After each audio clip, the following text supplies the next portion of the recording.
Squirrels RBA here with Kelby Tomlinson, Richmond shortstop / infielder.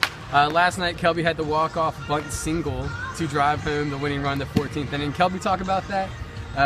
Experience, opening day, getting the winning run in, etc. Yeah, it was fun. The great crowd last night for opening night that endured the weather and the long innings, even though some of them might have had to work the next day. So, just a great crowd, and it was fun to be able to bring home the win on opening night. So what do you say to those 150 fans that kind of sat around in the misty cold, that they were in it for the long haul? Yeah, they were in it and yelling and really into the game all the way through, and so thanks to those that stuck it out, and glad we got to treat the ones that stayed.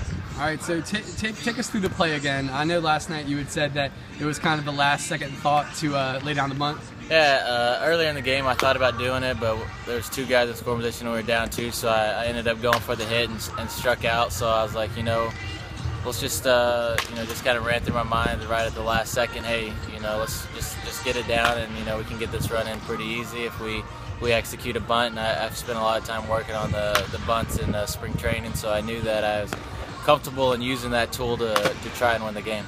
So baseball is definitely a marathon and not a sprint, but a good start to the season. Yeah. What were some things you worked on in the off season? What was your main focus? Just tuning up some of my hitting stuff, just get a little bit cleaner throughout the stretch of the season, and not just good spurts and then cold spurts to some different fundamental things to help that. Drag bunt, I worked on that a lot in spring training, so hopefully we'll get to use that, whereas last year I mainly did just the push button. Last night I used the push bunt, but hopefully we can mix in a few drag bunts this year. Great. So Jack Snodgrass on the mound tonight.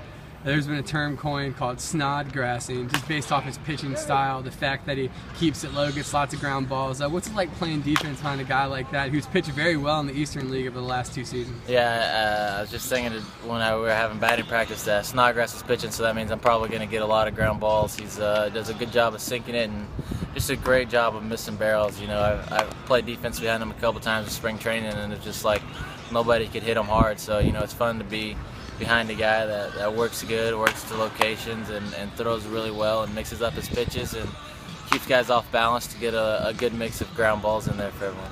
So as a hitter, what's the difficulty behind facing a guy that pitches like him?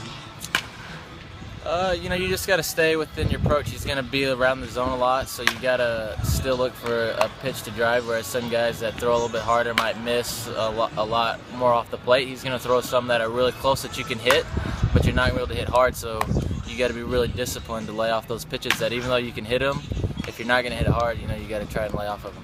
Okay, great. Well, this has been a video interview for Squirrels RBA. This is Kelby Tomlinson of the Richmond Flying Squirrels.